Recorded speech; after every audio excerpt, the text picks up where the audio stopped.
elefantedigital.com.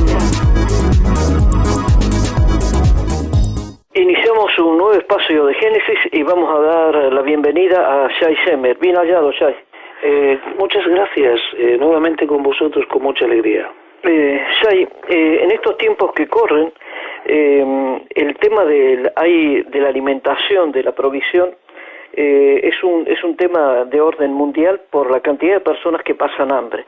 Pero hoy vamos a hablar específicamente de un pueblo que supuestamente pasó hambre y se creyó con el derecho de reclamar. Estamos hablando del pueblo judío cuando estaba en el desierto y le reclamó a su líder, a Moisés, que era mejor volver para Egipto para vivir el tiempo que estaban pasando. ¿Cómo arrancamos con este tema? Bueno, primeramente una salvedad. Ellos no pasaron hambre porque tenían una provisión diaria de un alimento que venía del cielo, el maná, como una semilla, como dice la palabra en Números 11:7, de culantro y su color como el color del bedelio, y el pueblo se esparcía y lo recogía y lo molía en molinos o lo majaba en morteros y lo cocía en caldera o hacía de él tortas, y su sabor era como sabor de aceite nuevo. Y cuando descendía el rocío sobre el campamento de noche, el maná descendía sobre él. Claro, el pueblo empezó a llorar, y cuando la palabra habla de pueblo y habla de gentes, está hablando de distintos grupos étnicos que se dan dentro del campamento. Antes yo quisiera decir que el libro de Números, a esta altura, y más allá, siguiendo adelante al capítulo 13 de Números, ya tenemos los espías, y prácticamente estamos a un paso de entrar en la tierra. No se esperaba escribir el libro de Deuteronomio, ya que en el libro de Levítico se dieron todas las instrucciones para entrar a la tierra. Ya de alguna manera se explicó cómo iba a ser el sacerdocio, ya que seréis un pueblo santo de sacerdotes, Levítico 19, os escogí de todos los pueblos por ser más pequeño, o tú eres mi hijo, Israel, mi primogénito, como dice Éxodo 4:22. Es decir, está todo preparado y todo está listo, y después de haber estado prácticamente más de 1 año y 2 meses detenidos al lado de la montaña, como dice Números 10:11, después de haber presenciado uno de los espectáculos multimedia, por llamarlo así, únicos en todo el universo, cuando estuvieron allí, al lado de la montaña, en Éxodo 20:18, realizando una experiencia tremenda de ver luces y también ver las voces. Esto es una salvedad para los escuchas, ¿sí? Dice la palabra en Reina Valera, observar las voces o el estruendo. Es la única vez en la Biblia que la voz directamente se podrá observar y no oír. Esa es la mayor visión espiritual que se le permitió prácticamente a una nación completa. Esa nación está preparada para entrar de aquí a 3 días de camino a la tierra y entrar directamente en ella. Luego de presenciar todo esto y de levantarse todas las mañanas con la nube sobre el tabernáculo, es decir, imaginemos, Diego, que todos los días me froto mis ojos con la nube que está sobre el tabernáculo en mi campamento, o sea, la presencia divina, la Shejinah, el Espíritu Santo, todos los días durante 1 año y 2 meses me refriega los ojos al levantarme, al caminar y al acostarme. Yo creo que es una vivencia única que puede tener algún grupo humano con respecto a Dios mismo.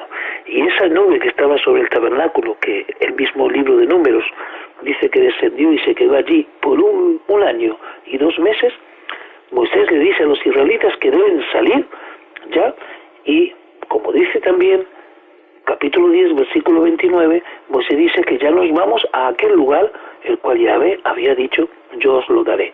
O sea, está hablando de la tierra de Israel, y está hablando del monte Moría, aquel monte que se llama mi santo monte, mi santa morada, donde me colocaré.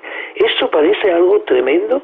Están los israelitas preparados, santificados, vieron las voces, quiere decir que el alma pudo ver más allá de los ojos, estuvieron bajo la nube, estaban todos instruidos durante 1 año y 2 meses con la mejor teología, podemos decir, en una forma un poco burda, los mejores maestros que les estaban explicando por revelación, por espiritualidad, como Betzalel, que hizo toda gran obra, y Moisés, que trajo e instruyó a todos según el modelo que estaba en la montaña, y ya estaban por entrar.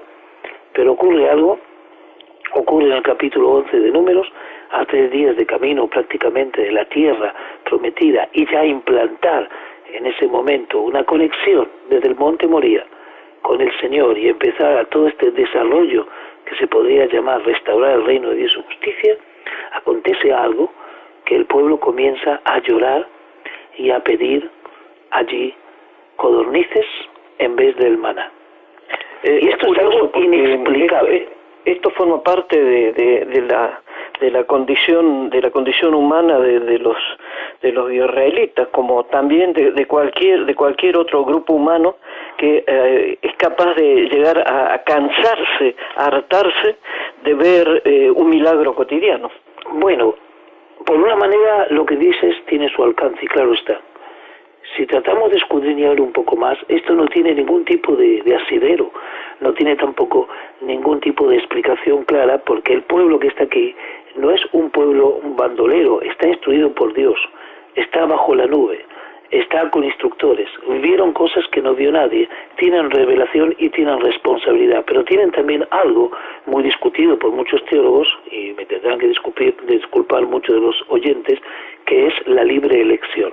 Claro, frente a todo un mundo predeterminado, espiritualmente hablando, hablar de libre elección es como hablar de un azar. Sin embargo, el componente de la libre elección tiene mucho que ver con el juicio de Dios para con los hombres. El hombre será juzgado por su elección o por su comportamiento. El juicio es un misterio, como será. La justicia de Dios es inescrutable, pero el juicio de Dios existe para todo ser humano. De esta manera, el pueblo comienza a quejarse, y hay una ira de Dios con el campamento, y arroja fuego, ya no el fuego que rodea a Israel para cubrirlo, sino es un fuego consumidor, no es un fuego protector, es el aspecto de la justicia de Dios. Y a aquel lugar le da un nombre que se llama Taberá, que es un nombre que significa incendio. ¿Y qué es lo que ocurre aquí? La gente extranjera se mezcla con ellos y tuvo un vivo deseo. Podemos ver entonces que el pueblo está clamando a Moisés, y el pueblo está orando. ¿Y por qué está clamando a Moisés? Porque consumió uno de los extremos la ira del Señor, porque el pueblo estaba quejándose constantemente de algo que tenían en su corazón, que en Egipto comían de balde de los pepinos y los melones y los puerros y las cebollas y los ajos. Pero entre ellos se mezclaron gente extranjera. Y la gente extranjera, ese nombre que figura aquí en español, tiene un nombre en el hebreo original muy peculiar, se llama Asafzuf. Y ese nombre tiene una raíz en el verbo asaf, que significa juntar, acumular o acaparar. Es decir, hay una gente que es acaparadora o tiene una tendencia acaparadora que comienza a envolver al resto del pueblo, y el pueblo se deja llevar.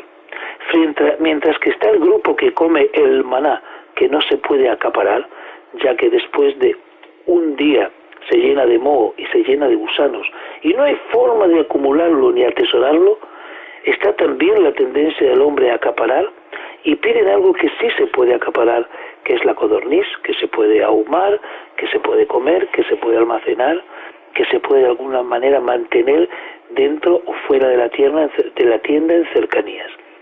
Podríamos interpretar que acaparar en este caso tiene el sentido de que vas dudando, es dudar de la propia provisión de Dios, que había sido fiel durante más de 1 año con el maná. Exactamente, pero no es una duda. Simplemente, más allá de la duda, existe dentro del hombre la naturaleza, porque no estamos entendiendo que la mera educación y la mera vivencia espiritual ha causado en el hombre la transformación total. Lo vemos también en nuestra vida de cristianos. Se declara el cristianismo y solo las guerras comenzaron, y muchas en el nombre del mismo cristianismo a nivel histórico. Es decir, el proceso de transformación ya ordenado y dado tiene sus periplos, sus altos y bajos, y esto es lo que está mostrando, que la tendencia del hombre, la lucha del hombre, la decisión del hombre es muy importante.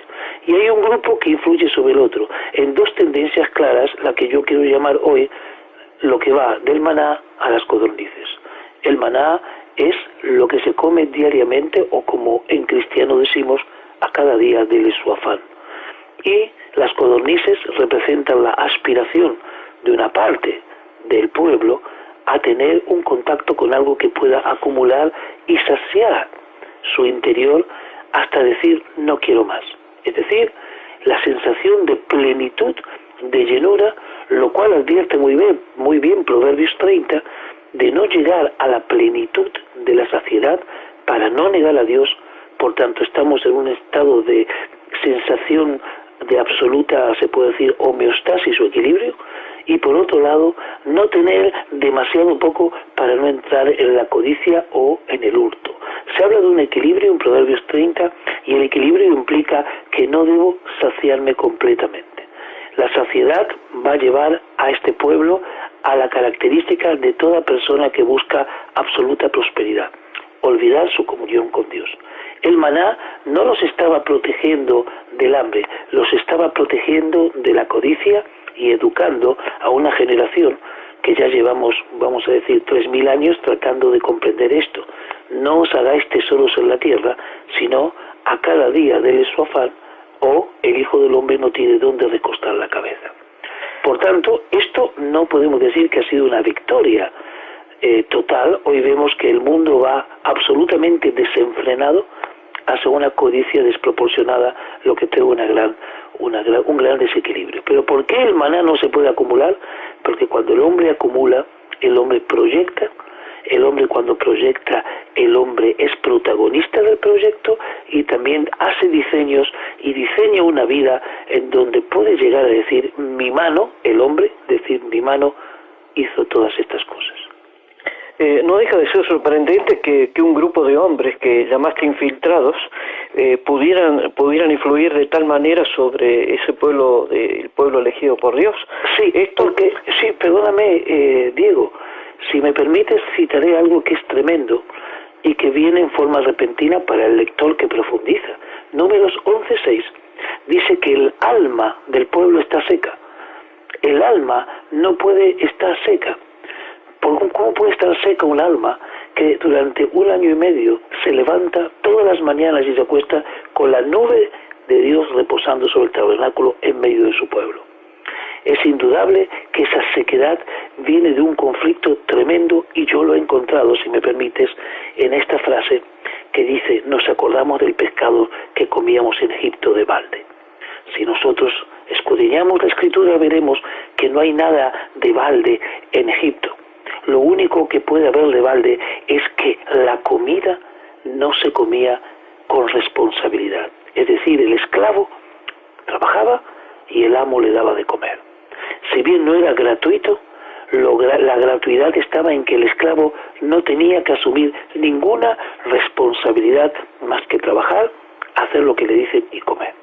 Pero aquí el pueblo está frente a una disyuntiva. Tiene que ser un reino de sacerdotes y pueblo santo. Tiene que ser un pueblo especial. Tiene que descansar los sábados. Tiene que traer justicia al mundo. Tiene que proclamar el nombre de Dios.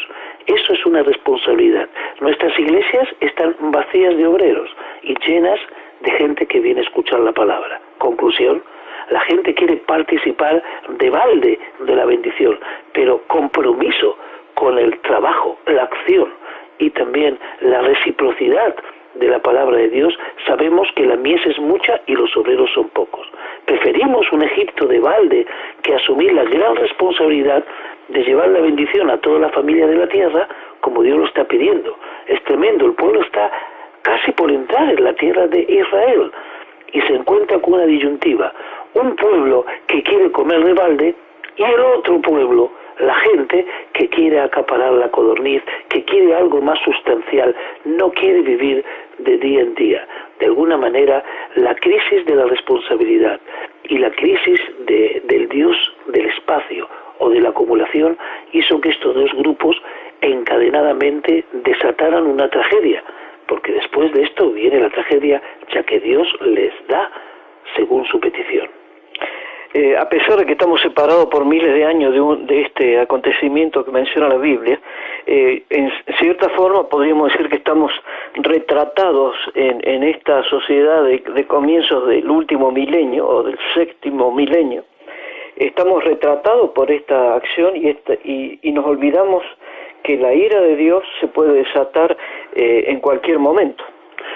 Sí, mismamente cuando vienen las codornices, ya siguiendo el mismo texto bíblico, se le pide a Moisés que se santifique con 70 hombres, pero que cuando viene la carne de las codornices con un viento recio que las trae desde el mar y ellas caen por toneladas, no comerán ni 2 días, ni 5 días, ni 10 días, ni 20 días. Algunos comentaristas dijeron que sucesión de días significa la forma de comer. Se puede comer con 2 dedos, se puede comer con 5 dedos, se puede comer con 10 dedos o comer también con los pies y con las manos, de la glotonería que había en ese lugar. De tanta glotonería no vais a comer ni con las manos ni con los pies, sino un mes entero hasta que os salga por las narices y la aborrezcáis, por cuanto menos preciasteis a Yahvé que está en medio de vosotros. Es decir, el mayor problema es no entender que Dios está en medio de nosotros y que las peticiones pueden ignorar el poder de su presencia. Un problema muy serio que tal vez nos aqueja esto hasta nuestros días. Efectivamente, nosotros ignoramos en la mayoría de las veces la presencia de Dios y es curioso, solamente nos acordamos de Él cuando estamos ante la más extrema necesidad o tenemos un problema que no hemos sido capaces de resolver desde el punto de vista humano. Mira, la cantidad de codornices que se acumularon fueron de 2 codos, unos 90 centímetros. Y el pueblo estuvo levantado todo el día y toda la noche, mira cómo se han esforzado.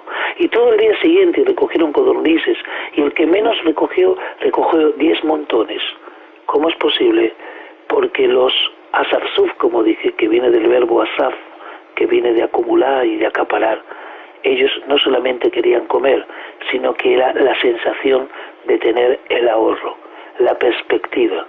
El problema no es el ahorro, sino la sensación de seguridad que da el acumular tesoros en la tierra, que termina esto siendo, más que una necesidad, un enamoramiento de la materia, lo que le lleva al hombre a prescindir muchas veces o a desmejorar su diálogo con Dios.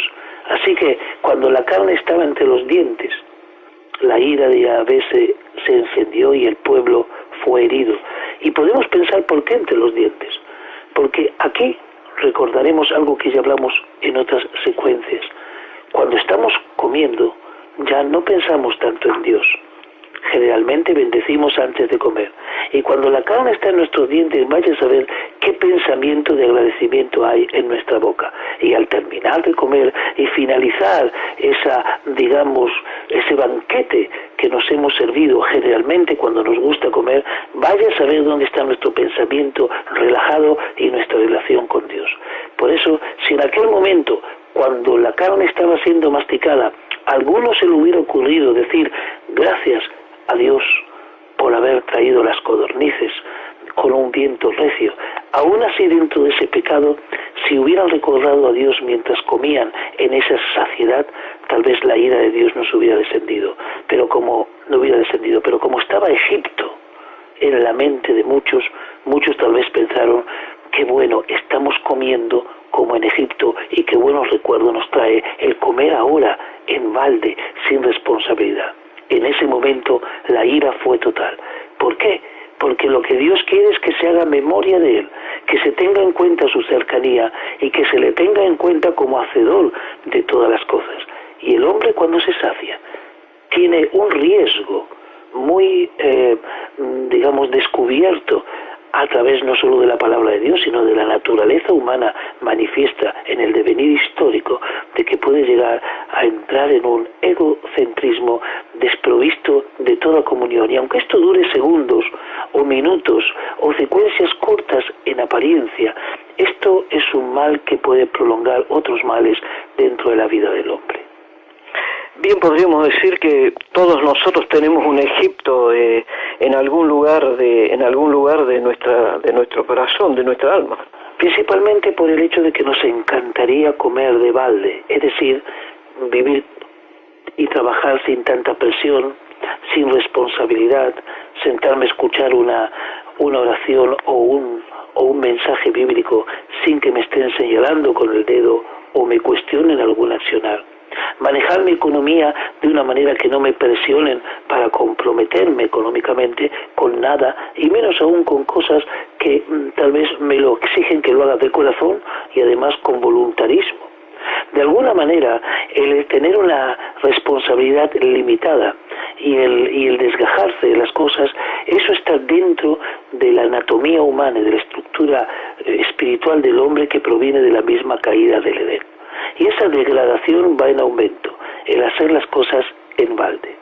Así que Moisés, siendo el hombre más manso de la tierra y lleno del Espíritu, Dios lo sigue utilizando para luchar contra esa naturaleza que creo que hasta hoy, aunque la victoria está proclamada desde el comienzo y a través de la cruz con la reconciliación que Cristo ha ofrecido, aún así estamos en un proceso, en un dolor de parto con muchos altibajos. Indudablemente que la victoria es del Señor, pero veremos todavía muchas peripecias de este proceso y muchas contracciones dolorosas que muchas veces a muchos les harán dudar si estamos en el camino correcto. Es indudable que sí, pero vemos que la tendencia humana sigue adelante, es decir, colocar la soberanía en el tiempo y el espacio de Dios y colocar en eso una confianza. Aún así, repito, si la carne está entre los dientes, aún así podemos salvar la situación diciendo, bueno Señor, si esta codorniz llegó por mi codicia, aún así te agradezco porque sé que solo tú la has traído a mi boca. En ese momento podríamos tener, digamos, una especie de compensación expiatoria, pero ni aún así el hombre es incapaz en un estado de saciedad tener una comunión, digamos, benévola con su Creador. Has nombrado a Moisés y no podemos hacer cargo de todo el sufrimiento de ese hombre, que la Biblia dice que es el hombre más manso, y tener que afrontar las peticiones injustas de su pueblo. Era tan manso que había en él tanta llenura del Espíritu Santo que a los 70 que le siguieron le bastó al Señor repartir del Espíritu que él tenía dentro de ellos. La llenura lo produce indudablemente la mansedumbre más la obediencia a Dios produce realmente una capacidad de albergar una espiritualidad muy alta. Por eso, como hemos dicho en otros programas, se puede creer, se puede seguir a Dios y hacerlo en oposición, como dice Levítico 26-21. Se puede seguir a Dios en oposición. Y eso trae 7 plagas, indudablemente, superación de nuestras fuerzas y el mal que nos puede aquejar 7 veces superior a nuestra propia capacidad de absorber. Así que Moisés en este caso no va en oposición, sino que su mansedumbre le ahueca su interior y en ese hueco existe la libertad de esa llenura. Por eso Moisés se queda sorprendido de todo esto, pero no nos olvidemos que el Señor no hizo una selección natural. Mezcló al pueblo, mezcló a los israelitas que salen de la esclavitud, lo mezcló con los egipcios y de eso está conformando esta amalgama que Dios está preparando para que se creen las bases de la venida del Mesías. Esta es la voluntad de Dios y no nos olvidemos que toda esta secuencia es importante porque después vendrá en tiempo de Pentecostés, que es el tiempo que estamos viviendo ahora, una Ruth, la moabita, que con su sangre moabita mezclará con la sangre de Boaz o Boaz, y de estos serán los bisabuelos de David, del cual viene el Mesías. Esa mezcla étnica, sanguínea, cultural, está indudablemente dándonos a entender que lo mejor que Dios va a hacer, lo hará cuando junte las cosas que parecen incompatibles. No obstante, aquí el problema está que una parte no reconoce la soberanía de Dios. Y este es el gran problema que tenemos desde el comienzo. ¿Cuánto reconocemos? Por eso creo que la humanidad, y más aún los creyentes todavía, aún en nuestra fe, seguimos transitando entre el maná y las codornices. Es bueno recordar esto, porque si ignoramos la soberanía de Dios y confiamos en nuestra nuestra propia capacidad, lo único que estaremos haciendo es vivir de acuerdo a los tiempos, a estos tiempos, y podríamos decir que viviríamos de acuerdo no a la voluntad de Dios, sino a la voluntad de esto que llamamos humanismo, hedonismo. Sí, fíjate que el mismo Moisés, querido hermano Diego, en Números 12:29, expresa que todo el mundo podría profetizar y ojalá, dice, que Yahvé pusiera su espíritu sobre todo el pueblo de Israel. El hombre que no quiere acaparar ni siquiera la autoridad, no quiere acaparar su don de profecía, no quiere acaparar la fuerza que Dios le dio. Por eso se diferencia de los acaparadores, y los acaparadores no pueden acaparar demasiado, porque en definitiva una red de un pescador hecha con mucha pericia para que el pez no se escape y pueda ser pescado, por decirlo así, y que el trabajo sea redituable en las horas de ardua pesca, esa misma red del cual ningún pez se puede escapar, el día de mañana puede ser una trampa para el mismo pescador que, cayendo en forma fortuita a su propia red, de la misma no se pueda liberar. Por lo tanto, esto de acaparar para el día de mañana, acaparar autoridad, acaparar atención, es una red de protección, la cual puede ser el día de mañana o muy cercano, puede ser una trampa mortal para nosotros mismos, que hicimos las cosas con el bien de fortalecer y terminamos cayendo en nuestras propias redes. Así, los levitas, como dice este mismo libro de Números, no podían servir más que 25 años dentro del ministerio. ¿Y por qué después de 25 años tenían que dejar? A los 50 años tenían que cesar todo el ministerio y no lo podían ejercer nunca más, como dice Números 8:25. Para no crear enramadas, para no entretejer conjuras y para no dar demasiado asentamiento a la autoridad levítica, los mandaba y los jubilaba y los llevaba a la pensión para que den a los que vienen atrás la posibilidad de renovar. Yo creo que esto es el espíritu del no acaparar, de que cada día tiene su afán, de dejar pasar, dejar hacer y dejar pasar un laissez-faire, pero un laissez-faire bajo la autoridad de Dios. Con esta reflexión lo dejamos, Shai Shemer, en Génesis. Hasta la próxima y muchas gracias. A vosotros. protestantedigital.com.